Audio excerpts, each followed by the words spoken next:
प्रधानमंत्री ने माफी मांग ली, तीनों कृषि कानून वापस लिए जाएंगे, उसकी प्रक्रिया शुरू हो गई, कैबिनेट की हरी झंडी मिल गई उसको।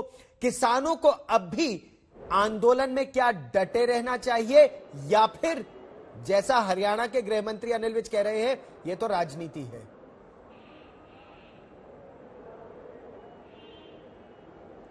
देखिए, मैं आपको ये बता दूं कि ना तो हमको प्रधानमंत्री से माफ़ी मंगवानी थी और ना प्रधानमंत्री ने कोई किसानों से माफ़ी मांगी।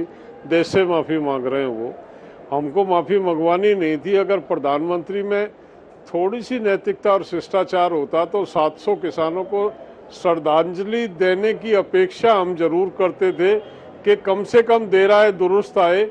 आज जब इस मामले को वो समापन की तरफ ले जाने का प्रयास कर रहे हैं तो सबसे पहले तो उन 700 किसानों के प्रति संवेदना और श्रद्धांजलि अर्पित करें जिन्होंने इस आंदोलन के दौरान अपनी शहादत दी।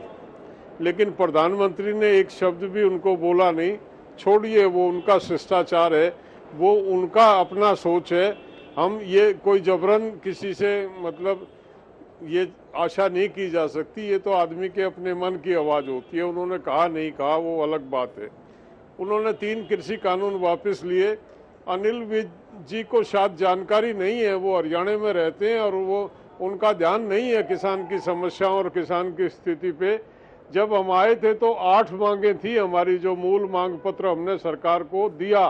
दिल्ली आने से पहले 2 महीने पहले हम दे के गए थे कृषि मंत्रालय में, और जो वार्ता चली वो उन 8 मांगों को लेके शुरू हुई थी।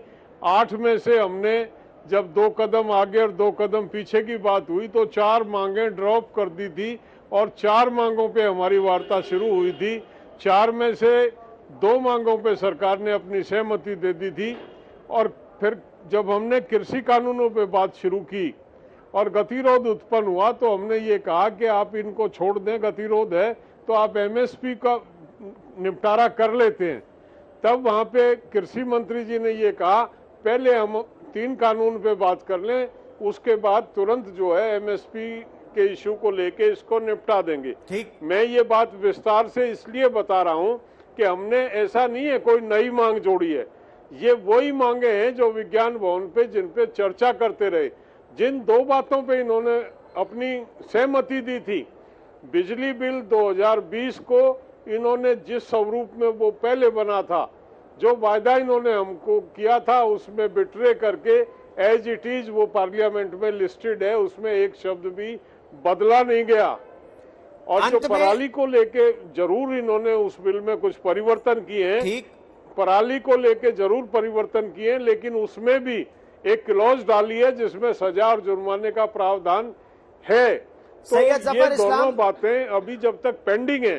और हमारे जो तो किसान नेता ये कह रहे हैं कि जब तक अभी कुछ मांगे पेंडिंग है, क्यों आंदोलन वापस ले ले आधे अधूरे आश्वासन पर? देखिए, युद्धवीर जी के साथ कई बार चैनल पे आया हूं और कई बातें ऐसी भी है जो उनकी भी सेम बातें उन्होंने रिपीट की और उन्हें भी लगेगा कि मैंने वही बातें रिपीट की। मैंने पहले भी कहा है युद्धवीर जी से कि देखिए, आपकी मांगे जो भी हों, पहली मांग थी और कई ऐसे वीडियोस दिखा सकता हूं जिसपे उन्होंने कहा था कि भाई हम आंदोलन वापस लेंगे, चाहे टिकैत जी हो, और उनको वीडियो भी आप भी दिखा सकते हैं। आपके चैनल पे भी कई बार उन्होंने कहा कि हम आंदोलन वापस लेंगे अगर आप इसको आप आंदोलन खत्म करते, अगर आप बिल को वापस लेंगे। आज देखिए, बात यह है कि हम किसान भाई बहन के साथ मिलजुल कर हम उनके हितैषी है। पहली बात, आदरणीय प्रधानमंत्री जी बराबर किसानों के हितैषी रहे हैं, आगे रहेंगे और आज भी है। इसलिए उन्होंने बराबर ऐसे फैसले लिए जिसमें किसान भाई बहनों का फायदा हो। इसलिए उन्होंने ये फैसला किया कि अगर कुछ किसान भाई बहनों को हम नहीं समझा पाए तो ठीक है, बिल वापस लेते हैं और एक कमेटी का गठन करते हैं जिसपे बाकी जो डिमांडे हैं उस पर विस्तार से चर्चा कर लेंगे। उसमें रिप्रेजेंटेशन हमारे किसान भाई बहनों का होगा, अधिकारियों का होगा, सरकार का होगा, स्टेट के रिप्रेजेंटेटिव होंगे और मिलजुल के एक ऐसा साझा फैसला कर लेंगे जो सबके हक में हो, इस देश के हक में हो, आपके हक में हो, हमारे हक में हो, मतलब एक किसान भाई बहनों के हित में हो, ऐसा फैसला कर लेंगे। और ये बातें उन्होंने पहले से अनाउंसमेंट कर दी। जब उन्होंने देश को संबोधन करते हुए कहा कि हम बिल वापस लेने का फैसला लिया, तो उन्होंने साथ साथ ये उसी सांस में उन्होंने कहा कि हम एक कमेटी का भी गठन कर रहे हैं और उस कमेटी के गठन में एमएसपी के बारे में जो विस्तार से डिस्कशन होगा और जो उनकी मांगे हैं वो उस पर रखेंगे।